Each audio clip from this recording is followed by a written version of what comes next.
Friends, मैं हूं महेश महतो और आप देख रहे हैं हमारा यूट्यूब चैनल भूगोल फॉर यू।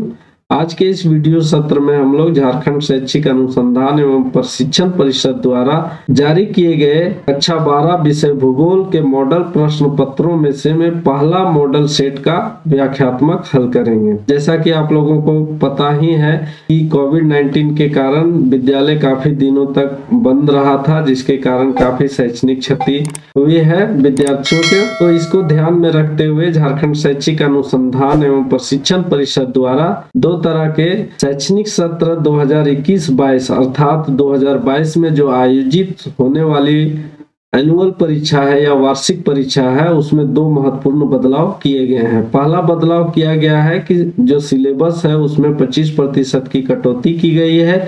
वहीं दूसरा महत्वपूर्ण बदलाव किया गया है कि जो वार्षिक परीक्षा होती थी तो उस परीक्षा को 2 टर्म में लेने का निर्णय लिया गया है। पहले टर्म या प्रथम सावधिक परीक्षा जो आयोजित की जाएगी उसकी संभावित तिथि घोषित कर दी गई है। यह परीक्षा 1 दिसंबर से 15 दिसंबर के मध्य होगी।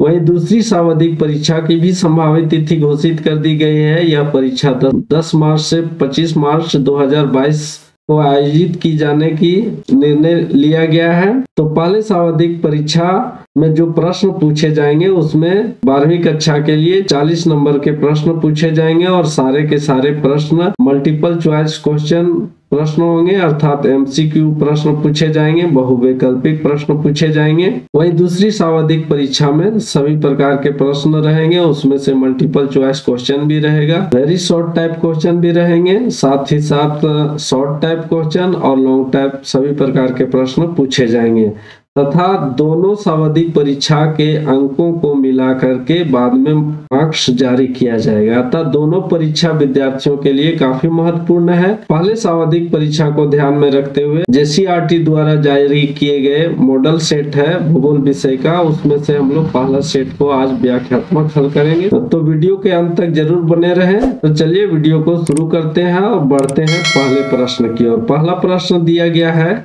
निम्नलिखित में से कौन सामाजिक भूगोल का उपक्षेत्र नहीं है? तो सामाजिक भूगोल के उपक्षेत्र, सामाजिक भूगोल जो विषय क्षेत्र है वह मानव भूगोल का एक महत्वपूर्ण अंग है या विषय क्षेत्र है। इसके उप क्षेत्र के अंतर्गत सैन्य भूगोल को नहीं रखा जाता है। इसके अंतर्गत सैन्य भूगोल नहीं आता है। सैन्य भूगोल राजनीतिक भूगोल का उप क्षेत्र है। बाकी यहाँ पर 3 जो दिया गया है, व्यवहारवादी भूगोल, सांस्कृतिक भूगोल और चिकित्सा भूगोल या सामाजिक भूगोल के उपक्षेत्र हैं। दूसरा प्रश्न है, इसमें से कौन राजनीतिक भूगोल का उपक्षेत्र है? तो इसका सही उत्तर है का निर्वाचन भूगोल राजनीतिक भूगोल का उपक्षेत्र है। अगला प्रश्न है, इसमें से कौन आर्थिक भूगोल का उपक्षेत्र नहीं है? आर्थिक भूगोल के उपक्षेत्र इसमें से नहीं है, तो इसका सही ऑप्शन या उत्तर है ऐतिहासिक भूगोल। ऐतिहासिक भूगोल राजनीतिक भूगोल का उपक्षेत्र नहीं है।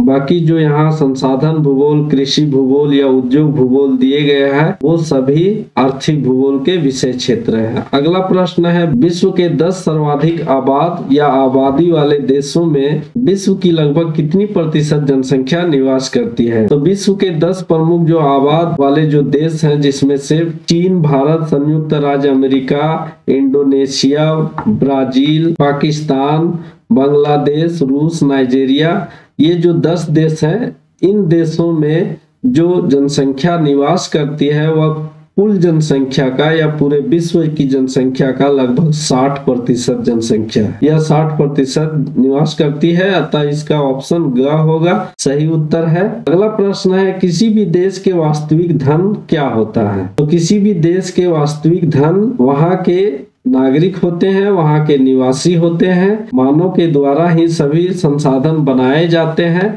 अतः देश के नागरिक वहां के वास्तविक संसाधन या धन होते हैं। अतः इसका ऑप्शन का सही होगा। अगला प्रश्न है, एशिया में बहुत अधिक स्थानों पर कम लोग तथा कम स्थानों पर बहुत अधिक लोग रहते हैं। यह कथन किसका है? जॉर्ज बी क्रेसी का है। इसका उत्तर ग होगा। बढ़ते हैं अगले प्रश्न की ओर। इनमें से कौन विश्व का सबसे सघन बसा हुआ क्षेत्र है? मतलब घना आबाद वाला क्षेत्र कौन सा है? नदी नदी घाटी क्षेत्र में जनसंख्या अधिक रहती है, मरुस्थलीय क्षेत्र में अधिक रहती है, टुंड्रा क्षेत्र में अधिक रहती है या विषुवतीय क्षेत्र में? तो इसका ऑप्शन का सही है। नदी घाटी क्षेत्र में लोग अधिक पाए जाते हैं क्योंकि वहाँ समतल भूभाग होता है, उपजाऊ मिट्टी होती है, भूमिगत जल नजदीक में पाया जाता है या मानव निवास के लिए काफी उपयुक्त स्थान होता है, अतः लोग यहाँ रहना पसंद करते हैं। अगले प्रश्न की ओर बढ़ते हैं। इनमें से कौन जीवन का सर्वाधिक महत्वपूर्ण कारक है? तो इसका सही उत्तर है जल की उपलब्धता। जल की उपलब्धता मानव के लिए सबसे महत्वपूर्ण कारक होता है। जल के अभाव में मानव के जीवन या किसी भी जीव की कल्पना नहीं की जा सकती है। इसी के कारण हमारी पृथ्वी सौर मंडल का एकमात्र ऐसा ग्रह है जहाँ पर जल भी उपलब्ध है, जीवन भी उपलब्ध है। अतः जल की उपलब्धता जीवन के लिए सबसे जरूरी कारक होता है। बढ़ते हैं अगले प्रश्न की ओर। अगला प्रश्न है, किस प्रकार की मिट्टी वाले प्रदेश में अधिक लोग निवास करते हैं? तो जो सबसे उपजाऊ मिट्टी होती है उस क्षेत्र में लोग अधिक बसना चाहते हैं, रहते हैं, निवास करते हैं। और इसका सही उत्तर जो है, इसमें 4 मिट्टियां दिया गया है। उन 4 मिट्टियों में से दोमट मिट्टी सबसे उपजाऊ मिट्टी होती है जहां लोग अधिक निवास करते हैं। इस मिट्टी का निर्माण नदियों के द्वारा लाए गए अवसादों को निक्षेप करने से इन मिट्टी का निर्माण होता है। यह काफी उपजाऊ मिट्टी होती है। नदी घाटी मैदानी क्षेत्रों में यह मिट्टी पाई जाती है। अगला प्रश्न है, 10वां जननांकिकीय संक्रमण सिद्धांत के किस अवस्था में जन्म दर और मृत्यु दर दोनों उच्च होते हैं? तो ये जननांकिकीय संक्रमण सिद्धांत एक प्रकार का जनसंख्या सिद्धांत है जिसको थॉमसन महोदय ने दिया था। तो इसका सही उत्तर जो है विकल्प इसमें से पहला है। अगला प्रश्न है, विकसित राष्ट्र सामान्यतः जननांकिकीय संक्रमण की किस अवस्था में होते हैं? तो इसका सही उत्तर है ऑप्शन ग, तृतीय अवस्था में। अगला प्रश्न है, प्रति 1000 पुरुषों पर स्त्रियों की संख्या को क्या कहते हैं? तो इसका सही उत्तर है लिंगानुपात कहा जाता है। भारत में जो लिंगानुपात निकाला जाता है, पुरुषों को आधार बना करके महिलाओं की संख्या को ज्ञात किया जाता है। यह प्रति 1000 पुरुषों पर निवास करने वाली स्त्रियों की संख्या को लिंगानुपात कहा जाता है। अगला प्रश्न है, इसमें से कौन गुणात्मक परिवर्तन है जो मूल्य सापेक्ष है? तो इसका सही उत्तर है विकल्प ख। विकास जो होता है वह गुणात्मक परिवर्तन होता है जो मूल्य सापेक्ष होता है। अगला प्रश्न है, इसमें से किस देश का जीवन प्रत्याशा सबसे अधिक है? तो जीवन प्रत्याशा क्या होता है? किसी देश में कोई बच्चा जब जन्म लेता है तो उसको जीवित रहने की संभावना क्या होती है, वह कितने वर्षों तक जीवित रह सकता है, या उस देश की औसत आयु जो होती है उसी को जीवन प्रत्याशा कहा जाता है। तो जीवन प्रत्याशा सबसे अधिक इन देशों में से जापान का है। सबसे अधिक जीवन प्रत्याशा जापान का है, यहाँ पर लगभग 85 वर्ष है जीवन प्रत्याशा। वहीं भारत की बात करें तो भारत में 67-68 वर्ष जीवन प्रत्याशा है, एवरेज लाइफ। इसके बाद हम लोग अगले प्रश्न की ओर बढ़ते हैं। मानव विकास के आधारभूत आवश्यकता उपागम को मूल रूप से किस संगठन ने प्रस्तावित किया था? तो आधारभूत आवश्यकता उपागम को प्रस्तावित करने वाला जो संगठन है वह अंतर्राष्ट्रीय श्रम संगठन है। अंतर्राष्ट्रीय श्रम संगठन ने लोगों की 6 मूलभूत आवश्यकताओं के विषय में बात की है। अगला प्रश्न है 16वां प्रश्न, इसमें से किस देश का मानव विकास सूचकांक भारत से ऊंचा है? तो यहाँ जो विकल्प दिए गए हैं तो इसमें से श्रीलंका, त्रिनिदाद और टोबैगो, ये जो तीनों देश है भारत के मानव विकास सूचकांक से अधिक है। सिर्फ सोमालिया का मानव विकास सूचकांक कम है। बढ़ते हैं अगले प्रश्न की ओर। किस क्षेत्र में कार्यकलाप करने वाले लोगों को लाल कॉलर श्रमिक कहा जाता है? तो इसका सही उत्तर है प्राथमिक क्रियाकलाप में संलग्न लोगों को लाल कॉलर श्रमिक कहा जाता है। विशेष करके कृषि मजदूरों को लाल कॉलर श्रमिक कहते हैं जो दूसरे के खेतों में कार्य करते हैं। उन श्रमिकों को लाल कॉलर श्रमिक के नाम से जाना जाता है। अगला प्रश्न है, मानव के कौन सी आर्थिक क्रियाएं प्राचीनतम है? तो हमारे जो पूर्वज लोग कार्य करते थे, अपनी जीविका चलाते थे, उसका मुख्य कार्य भोजन संग्रह करना तथा आखेट करना। भोजन संग्रह करने का तात्पर्य है जंगल में या वनों में पाए जाने वाले भोज्य पदार्थों को एकत्र करना, और दूसरा महत्वपूर्ण व्यवसाय था आखेट अर्थात शिकार करना। सबसे प्राचीनतम व्यवसाय है। अगला प्रश्न है, जर्मनी में आधुनिक भूगोल के किस विचारधारा का विकास हुआ है? तो यहाँ पर जो दिया गया है, प्रकृतिवाद, नियतिवाद और निश्चयवाद, ये तीनों एक ही विचारधारा है जिसे निश्चयवाद के नाम से जानते हैं। अतः इसका सही उत्तर होगा ऑप्शन घ या विकल्प घ सभी होंगे। अगला प्रश्न है, अर्धकुंडे के लेखक कौन है? तो अर्धकुंडे का लेखक कार्ल रिटर महोदय हैं, जिन्होंने अर्धकुंडे पुस्तक को लिखा है। अगला प्रश्न है, संभववाद शब्द का प्रयोग सर्वप्रथम किसके द्वारा किया गया था? तो संभववाद शब्द का सर्वप्रथम प्रयोग लूसियन फेब्रे के द्वारा किया गया था। इसके बाद है, ओरिजिन ऑफ स्पेसीज सिद्धांत का संबंध निम्नलिखित में से किस विद्वान से है? तो यह सिद्धांत है डार्विन का। अगला प्रश्न है, फ्रांसीसी भूगोल के जनक, जिसे संभववाद विचारधारा का चैंपियन भी कहा जाता है, यह कथन किस भूगोलवेत्ता से संबंधित है? तो इसका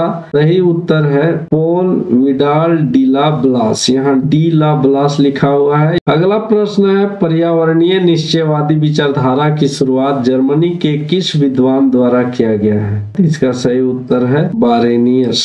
अगला प्रश्न है, ज्योग्राफिया नेचुरल्स के लेखक कौन है? तो इसका सही उत्तर है वारेनियस। आधुनिक भूगोल के संस्थापक किसे कहा जाता है? तो आधुनिक भूगोल के संस्थापक, तो यहाँ पर हम्बोल्ट और रीटर दोनों को कहा जाता है, लेकिन मुख्य रूप से जब प्रश्न आते हैं तो इसका सही विकल्प होगा हम्बोल्ट। अगला प्रश्न है, पर्यावरणीय निश्चयवादी विचारधारा के समर्थक विद्वान एलेन सेम्पुल किस देश की थी? एलेन सेम्पुल या एलेन कुमारी सेम्पुल इनका पूरा नाम है। एलेन कुमारी सेम्पुल या संयुक्त राज्य अमेरिका का है। ऑप्शन ग सही है। ज्योग्राफिया पुस्तक, जिसे भूगोल का वेद भी कहा जाता है, के लेखक कौन है? तो इसका सही उत्तर है इरेटा स्थेनिज। इरेटा स्थेनिज के द्वारा ज्योग्राफिया पुस्तक लिखा गया है और इसी में प्रथम बार ज्योग्राफी शब्द का व्याख्या किया गया है। ग्रीक विद्वान थे जिन्होंने ज्योग्राफी शब्द का उत्पत्ति किया है। अगला प्रश्न है, विश्व की कुल जनसंख्या का कितना प्रतिशत भाग भारत में निवास करती है या भारत में रहती है? तो इसका सही उत्तर है 17.5% जनसंख्या जो है भारत में निवास करती है।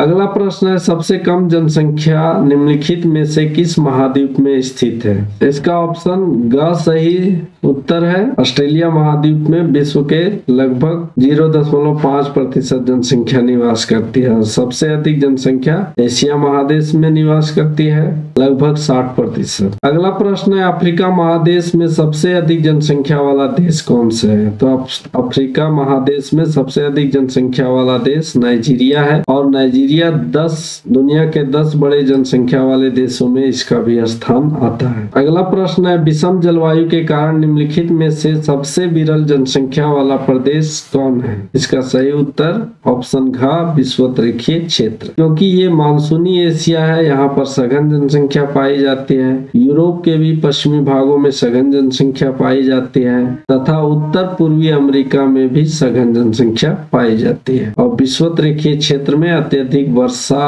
और तापमान तथा सघन वनों के विस्तार के कारण इस क्षेत्र में विरल जनसंख्या पाई जाती है। अगला प्रश्न है, जननांकिकीय संक्रमण के किस अवस्था में जनसंख्या विस्फोट होता है? जननांकिकीय संक्रमण के दूसरी अवस्था में जनसंख्या का विस्फोट होता है। जनसंख्या का विस्फोट से तात्पर्य है जनसंख्या की तीव्र गति से बढ़ना। और यह तीव्र गति से क्यों बढ़ती है? क्योंकि जननांकिकीय संक्रमण के दूसरी अवस्था में मृत्यु दर पर नियंत्रित कर लिया जाता है, जबकि जन्म दर बहुत समय तक ऊंची अवस्था में रहता है और जन्म दर और मृत्यु दर में अत्यधिक अंतर के कारण जनसंख्या तीव्र गति से बढ़ती है, जिसके कारण इस अवस्था को जनसंख्या का विस्फोटक अवस्था कहा जाता है। बढ़ते हैं अगले प्रश्न की ओर। अगला प्रश्न है, जनसंख्या वितरण को प्रभावित करने वाला एक महत्वपूर्ण कारक जलवायु है। निम्नलिखित में से कौन सी जलवायु सघन जनसंख्या के लिए उत्तरदायी है? सघन जनसंख्या के लिए इसका सही उत्तर है ऑप्शन का